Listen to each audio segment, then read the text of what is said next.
Night 1. Survival Terror. I didn't see her crossing the road. I didn't see her waving for help. I saw a woman standing completely still in my headlights, holding a knife. Have you ever seen something so wrong that your brain just froze for a second? This happened on New Year's Eve. It was well after midnight and the roads were almost empty. Snow had fallen earlier that day, and the temperature had dropped hard. The streets weren't just wet, they were slick with ice. My girlfriend at the time was in the passenger seat, half asleep. We were driving back from a party at her friend's place. We hadn't planned on staying late, but we ended up being some of the last people there. There were no spare rooms, no couch. So we drove. I remember being tired but alert, careful enough to know the road conditions weren't great. Heat on high, music low. Just trying to stay focused. We were maybe 10 minutes from her place. Nothing felt dangerous yet, and maybe that's what made it worse. The road ahead had been completely empty. Then suddenly, it wasn't. A woman was standing in the middle of my lane, not walking, not stumbling, just standing there facing my car. My foot hit the brakes before my mind could catch up. That's when I saw the knife. At that moment, what would you have done? Brake, swerve, or freeze? It was a large kitchen knife, long and solid, reflecting my headlights, the kind you'd use to carve meat. She held it loosely at her side, like she wanted me to notice it. My headlights were fully on her now. I could see her face clearly. She was crying, or screaming, or both. Her expression wasn't confused, it was intense, focused, like she knew exactly what she was doing. I yanked the steering wheel to the right to avoid hitting her, and that's when she lunged. Why would someone move toward a car instead of away from it? The swerve and the ice were too much. The tires lost traction instantly. The steering wheel went light in my hands. The car began to spin slow, helpless, uncontrollable. My girlfriend woke up screaming my name. We spun almost completely around before the car finally stopped. For a split second, everything went quiet. Then I realized something that made my stomach drop.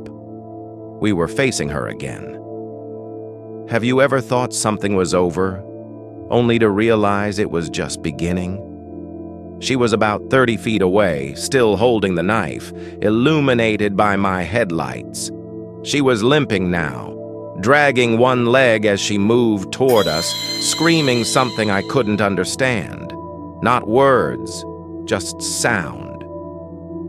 Raw and broken. My girlfriend was yelling at me to do something. I couldn't move. Her clothes were dirty and torn. Her hair was wild. Her eyes weren't glazed. They were empty, focused. She was maybe 15 feet away when instinct finally took over. I threw the car into drive and slammed the gas. How close does danger have to get before your body takes control? The tires spun uselessly on the ice for one terrifying second. Then they caught. The car surged forward. For half a heartbeat, I thought we were clear. I wasn't. She ran. 1 second, she was in front of us. The next, she was on the hood. The impact shook the car. She slammed into the windshield and raised the knife. Then, she started stabbing, over and over again. Her face was inches from mine. Her eyes never left me. I couldn't think. I just swerved hard, back and forth trying to throw her off. On the third or fourth swerve, she finally lost her grip and rolled off the hood onto the road. What do you think stays with you longer, the fear or the moment it finally stops? The car fishtailed again, but this time I managed to regain control. I kept driving. In the rearview mirror, I saw her lying on the road. She wasn't moving. For a moment, I wanted to stop. What if she was injured? What if she was mentally ill? What if I had just killed someone? My girlfriend grabbed my arm and told me not to stop. She said getting involved would only make things worse. And in that moment, fear made her sound reasonable. So I drove. Would you have stopped, or would you have done the same thing I did? I never told anyone. The damage to the car wasn't even that bad. A cracked windshield. Knife marks on the window, scratches on the hood, no blood. I fixed the car within a week, but the guilt stayed much longer. For months, I checked the news, waiting to see something, a report, a missing person, anything. Nothing ever came up. I still don't know what happened to that woman. I don't know if she survived. I don't know if stopping would have helped or gotten us killed.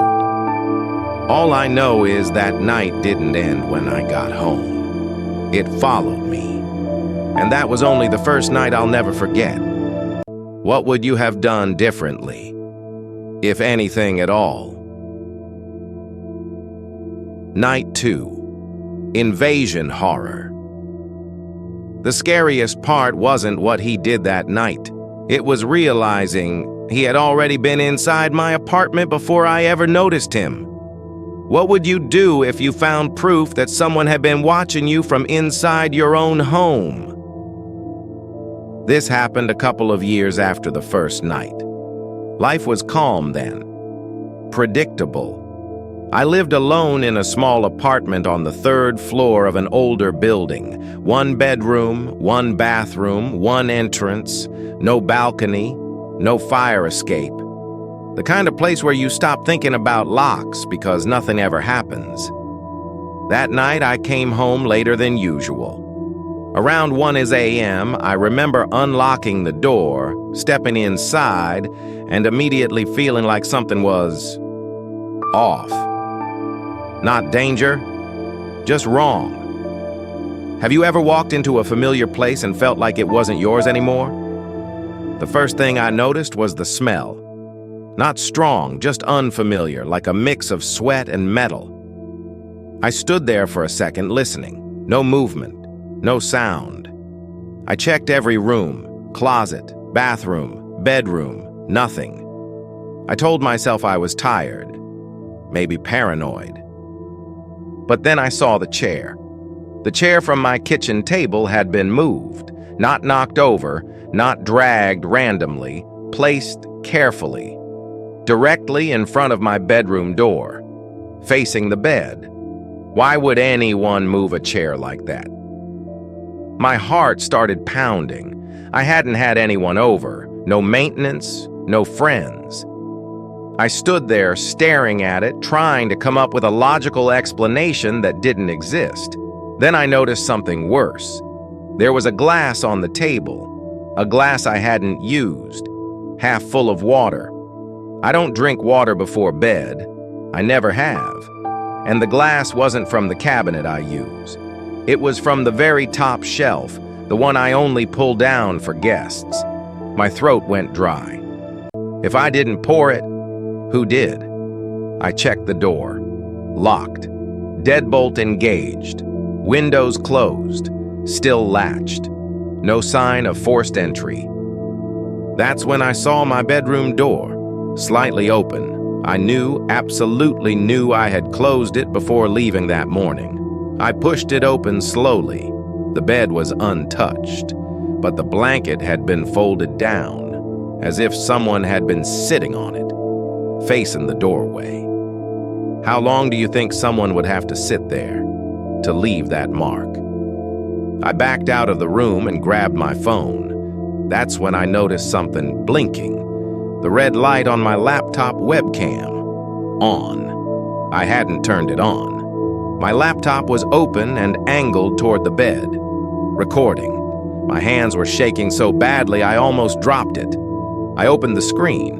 There was a video file, created 2 hours earlier.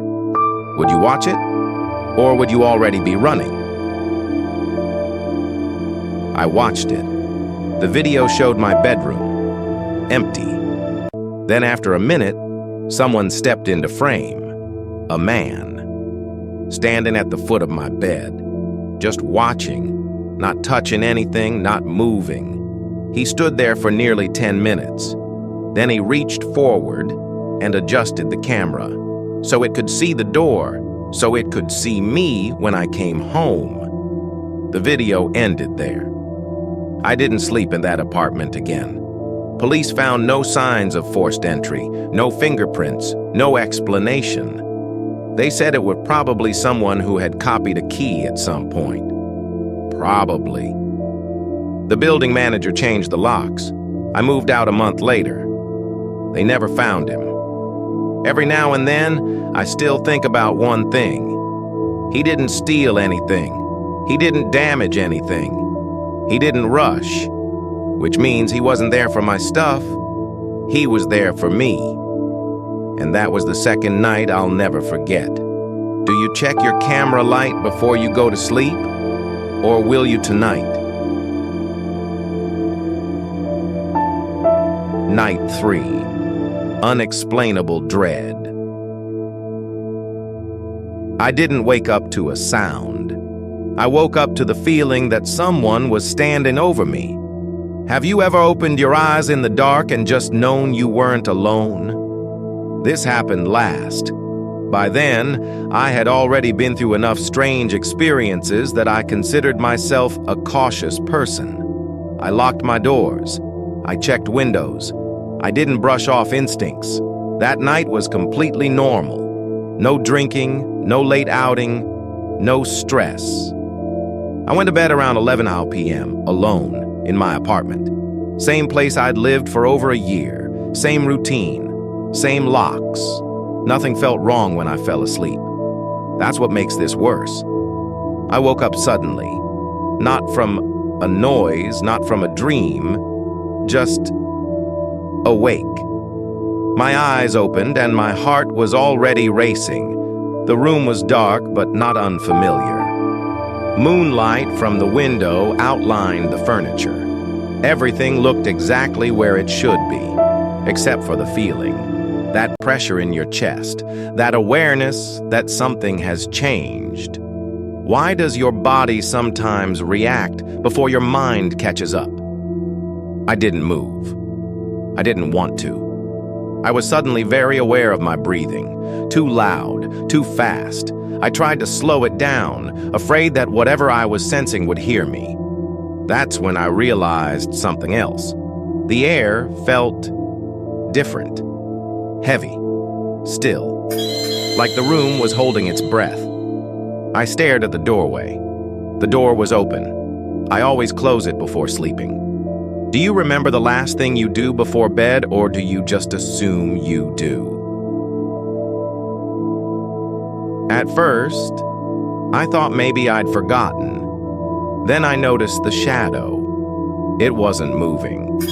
It didn't flicker like passing headlights or tree branches.